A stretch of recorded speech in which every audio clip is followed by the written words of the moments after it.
Priscilla, said Annie. Good day, said Priscilla. She walked to them. Did you fill the basket with eels and clams? Not really, said Jack. The eels didn't want to get caught, said Annie. And the clams lived to be so old. We didn't think it was right to take their lives. Priscilla laughed. Her sad eyes sparkled. What strange children, she said. But you both look wet and cold. Would you like to come to my house and warm by the fire? Yes, said Jack and Annie. They washed off their feet and pulled on their shoes and stockings. Jack picked up his bag. Annie picked up their empty basket. Would you like to put some of my corns and squash in thin basket? Said Priscilla. Oh, thanks, said Annie. She took some corns and squash from Priscilla's basket. And perhaps you would like to carry the pumpkin? Priscilla said to Jack. Sure, said Jack. Sure? Said Priscilla. I mean, indeed, said Jack. He felt relieved. Now they wouldn't have to go back empty-handed. Jack wrapped his arms around the heavy pumpkin. Annie carried the basket. They followed Priscilla back to the village. The pilgrims and Wampanoags were gathering in the wild dirt streets. Women were baking bread in an outdoors oven. Some boys were setting wooden planks on barrels to make tables. Mary, the little girl, was carrying a basket of water. Squinto sat smoking a pipe with Chief Master Sweet, Governor Bradford, and Captain Standish. Jack hoped Mary wouldn't ask him about the clams and eels. He hoped Squinto wouldn't ask him about Captain John Smith. He hoped the governors and the captain wouldn't ask him about home. Jack hid his face behind the fat pumpkin. Priscilla opened the doors to a small house. Then she led Jack and Danny into a dark, smoky room. The only light came from one window and the fire. Set by a hearth, said Priscilla, so your clothes can dry. Where's the hearth? Annie asked, looking around. Priscilla laughed again, shaking her head. There, where the fire lies, she said. Jack put down the pumpkin and his bag. Annie put down her basket. The hearth was so large Jack could have stewed in it. He and Annie got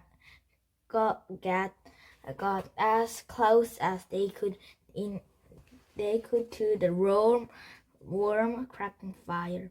Several pots hung over the fire. Near the pot, a turkey was roasting on an iron rod. The Thanksgiving turkey, whispered Annie. Cold, said Jack. It's the very first Thanksgiving turkey, he thought.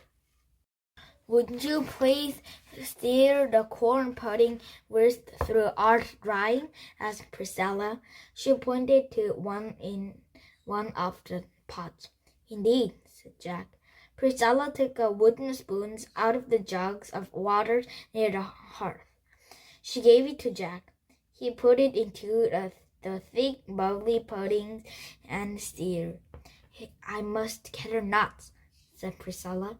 Whilst I am gone, move the root close to the ash and stir herbs into the seafood chowder. Indeed, said Annie. After Priscilla laughed, Annie looked at Jack. What's our roots and herbs? She asked. Look in the book, said Jack. Annie took a research book from Jack's bag. She looked up roots and read aloud. The pilgrims called certain vegetable roots. These vegetables, such as carrots and turnips, grow under the ground.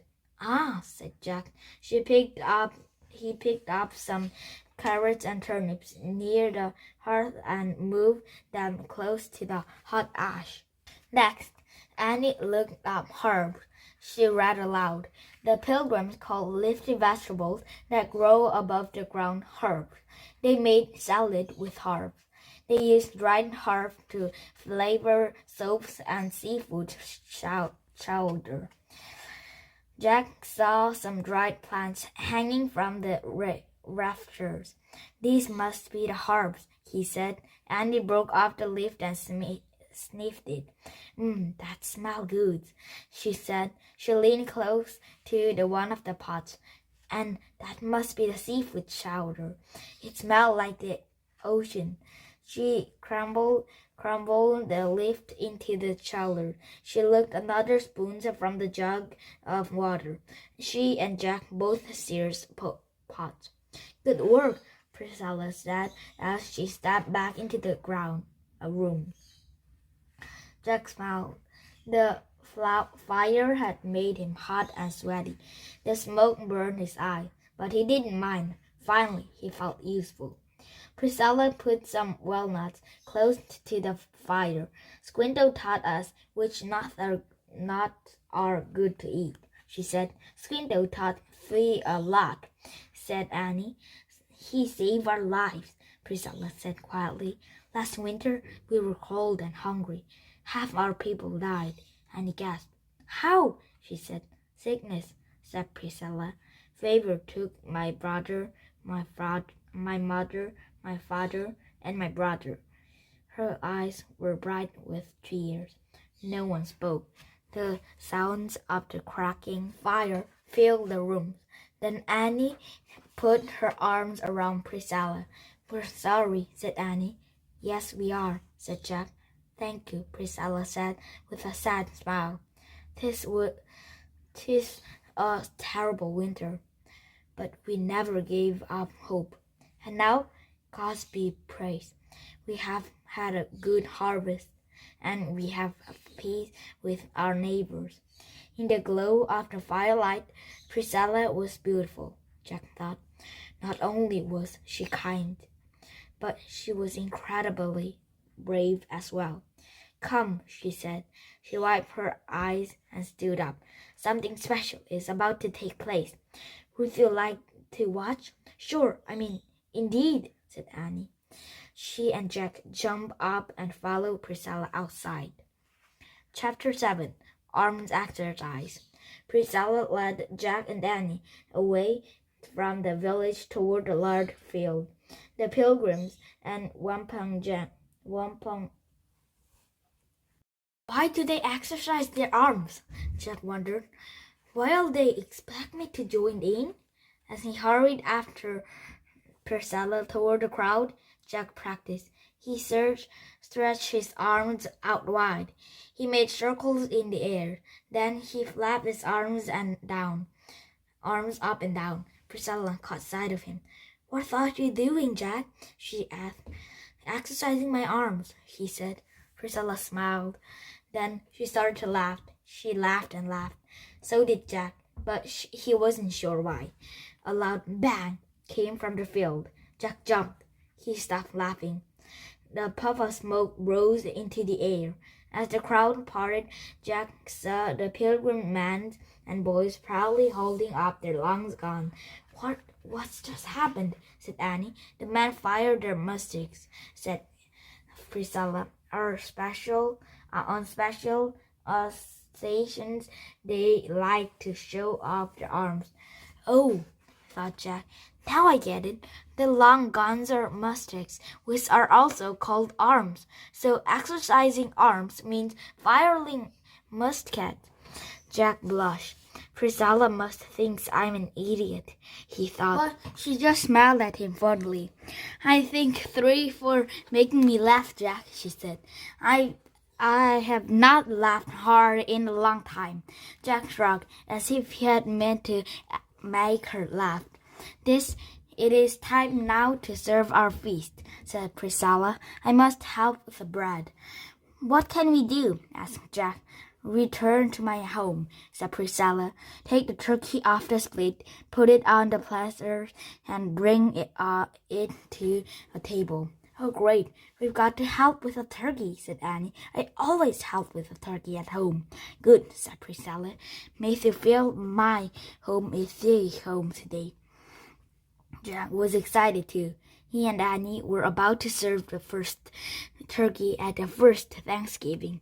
They ran back to the smoky house and rushed inside. Where's the platter? Said Jack, looking around. He saw a flat wooden block. That must be it. Annie picked up the wooden platter. How do we get the turkey on it? She asked.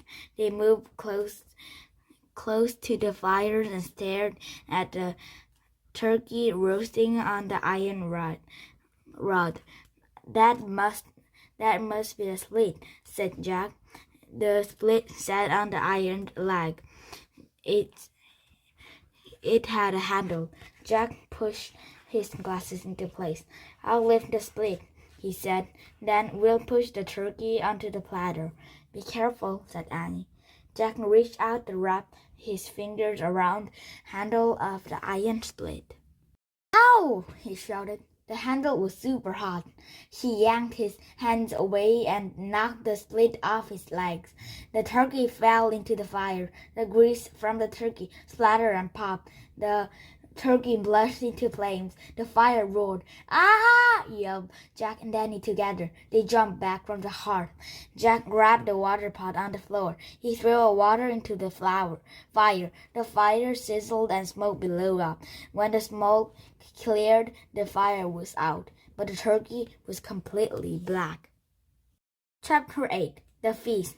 Jack buried his face in his hands. I don't believe it, he said. I just burned up the pilgrim's turkey.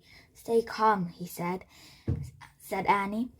I'll get Priscilla. No, don't tell Priscilla, moaned Jack. We have to tell Priscilla, said Annie. She hurried out of the house. Jack lifted his hands and stared at the burnt turkey. Oh man, he whispered unhappily. The pilgrims had worked so hard to get their food. Then they had had such a terrible winter, especially Priscilla, and now he had ruined their first Thanksgiving. The door opened. Annie pulled Priscilla over to the hearth. See, said Annie, the turkey fell into the fire. It burned up. I did it, Jack confessed. Priscilla just stared at the burnt turkey in the wet, messy hearth. Then she looked at Jack. She looked away from her. Ah, Jack, Priscilla said softly. Don't look sad, he said. I ruined everything, he mumbled. No, you did not, said Priscilla. She reached out her hands. Come. Priscilla led Jack and Danny out of the bright autumn's light. Look, she said. Jack saw pilgrim women and kids walking to the table. They all carried wooden platters filled with food. In the other houses, they were cooking also, said Priscilla. Jack saw roasted duck, turkeys, and deer meat. He saw baked fish, lobsters, eels, clams, and oysters. He saw pumpkins, beans, and corn, dried plums, berries, and roast nuts, streamy pots of soups and puddings, and loads of baked breads. We have a very good harvest this fall, said Priscilla. We stored many vegetables. We sold our fish and cured our meat. Today, our Wampanoag neighbors brought back 5 deer from the forest for our feast. Jack was relieved to see all the foods. Priscilla knelt down and looked him in the eye. See, you did not ruin anything, Jack, she said. You and Jack had helped me a lot this day. You both made me laugh, and you have both act with kind heart. Jack was amazed. He thought he'd been no help at all. Come, said Priscilla. Let us join the others. Aren't you hungry? Jack nodded. Seeing all the platters of foods had made him really hungry. He and Annie followed Priscilla. In the golden glow of autumn's light, Jack and Annie joined the Pilgrims and the Wampanoag at the long table. Priscilla gave Jack and Annie wooden. She gave them big white cloth napkin. Then she served them plenty of food. Before they started to eat, the governor's barefoot stood up to speak. These of us who came here on the Mayflower did not know how to live in this land, he said, but Squinto came to help us, and today we gave thanks for him, and for the peace we shared with his people, and for all our great blessings. Governor Bradford looked at Jack and Danny. Welcome to our feast, he said. At this moment, 3 words, your word, our word, and the word from the Wampanoags, were not 3, they were 1. 'Tis the magic of community. Indeed, said Annie. She clapped her hands and looked at Jack. We did it, she whispered. Did what? Thought Jack. Governor Bradford then put his napkin over his shoulders. Now, he said, let us feast. Our bellies are filled. As everyone started to eat, Annie leaned close to Jack. We found a special magic, she whispered, the magic of community. Remember the rhymes? She repeated Morgan's words. To find the special magic, when work and toils are gone, gather all together. Turned 3 words into 1. Oh, man, said Jack. He'd forgotten all about it. We can go home now, said Annie. No way, said Jack. We have to eat first. Jack and Danny used their finger to pick up their food, and they ate and ate and ate. Jack tried everything on his plate, except a little bit of eels and 2 clams. Everything he did eat. He liked even the turnips. For foods really taste good, he thought as he chewed, when you eat it outside, on the beautiful day, with lots of nice people. Chapter 9. Good day. Slowly the feast came to an end. The guests wiped their plates with the last bit of bread. Then they wiped their hands and face with the napkins. Jack and Annie stood up. We have to go home, Annie said to Priscilla. Those must go back to thine own community now, said Priscilla. Jack nodded. Annie nodded. Then she kissed Priscilla on the cheek. Thanks for everything, Annie said. Jack wanted to kiss Priscilla too, but he was too shy. Thanks, Priscilla, he said. I thanks 3, he said. Jack, she said. Then she leaned over and kissed his cheek. Jack felt his face grow red. Excuse me, sir, Annie said to the Governor Bradford, but we must leave now. Oh, but we have not yet thought through how to grow corns, said the little girl Mary. Squinto stood up. Come, he said. I will walk Jack and Danny back to the forest. I will teach them. Oh, those does not have to do that, Jack said quickly. He feared that once they were alone, Squinto would figure out they'd never met before. But Squinto only smiled and waited for them to follow. Bye, everyone, said Annie, waving. Jack waved too. All the Pilgrims and Wampanoag waved back at them. The skinny dogs barked. Squinto led Jack and Danny away from the village toward the Adams woods. As they passed the cornfield, the dried stalks swayed in the breeze. They made shining sounds. Squinto stopped walking. He pointed to the field. You must plant corns in the spring, he said. Put the seeds in the ground when the oak tree bud is as small as the mouse ears. Oh, wait, please, said Jack. He slipped his notebook and pencil out of his bag. It was the first time he had a chance to take notes all day. He wrote how to plant corns. Oak tree buds equaled mouse ears. Then he looked up at Squinto and nodded. Dig holes and put 2 rotting fish in each hole, said Squinto. Rotting fish? Said Annie, making a face. Yes, rotting fish is good foods for a soil, said Squinto. On top of the fish, place 4 corn seeds, then cover them with earth. Jack quickly wrote, 2 rotting fish, 4 corn seeds covered with dirt. Got it, he said, looking up. I gave you these corn seeds to take home, said Squinto. He held up the small pouch. Thanks, said Annie, taking a pouch. Thanks a lot, said Jack. Well, goodbye. Jack was eager to get going before Squinto could ask them questions about the path. Wait, I have a question, said Annie. Squinto, why did you say you remember us? Squinto's dark eyes twinkled. I did not say I remember you, he said. I only said I remember. What did you remember? Asked Annie. I remember what it was like to be from a different world, said Squinto. Long ago, I lived with my peoples on this shore, but one day men came in ships. They took me to Europe as slaves. That in that new land, I was a stranger. I felt different and afraid. I saw the same fears in your eyes today, so I tried to help you. Annie smiled. We thank 3, she said, and now you must always be kind to these who feel different and afraid, said Squinto. Remember what you feel today.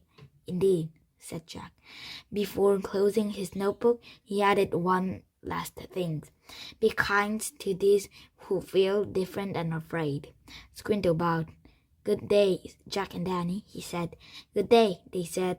Squinto turned and headed back to the village. The sun was setting. All the Plymouth was lit with fairy light. It really was a good day, said Annie. Yeah, it was, said Jack. Annie sighed. Ready to go home? She asked. Indeed, Jack said. They started running through the woods. Their feet crunched through the red and yellow leaves. They scrambled up the rope ladders into the tree house. From the distance came the sounds of my pilgrims singing hymns and Wampanoag beating their drums. Annie picked up the Pennsylvania book. She pointed at the picture of the Frog Creek woods. I wish we could go home, she said. Goodbye, Priscilla, Jack called. Goodbye, Squinto, said Annie. Goodbye, everyone. The wind started to blow. The wind blew harder. The tree house started to spin. It spun faster and faster. Then everything was still. Absolutely still. Chapter 10. Thankful. Jack opened his eyes. He sighed. They were wearing their own clothes again. His leather bag was now backpacked. Sunlight slanted through the treehouse window. As always, no time at all had passed in Frog Creek. Home, said Annie. She held up the pouch of corn seeds. Proof of our Morgans, we found a special magic. The magic of community. Jack said Annie placed the porch on the floor next to the squirrel from Shakespeare's and the twigs from the gorillas of the lost forest. Let's go, she said. Jack took a research book out of his pack. He left under the window. Then they climbed down the rope ladder. As they started through the woods, the warm wind blew, rattling the leaves. Jack felt happy, and he was looking forward to visit their grandmother today and seeing their cousins and aunts and uncle. You know, Pilgrim's kids had a really hard life, said Annie. Yeah, they did as much work as the grown-ups, said Jack. Maybe more. Worst of all of their friends and family members died, said Annie. Yeah, said Jack. Both were silent for a moment. If they could be so thankful, said Annie. We should be really thankful. No kidding, said Jack. Really, really thankful. And they were.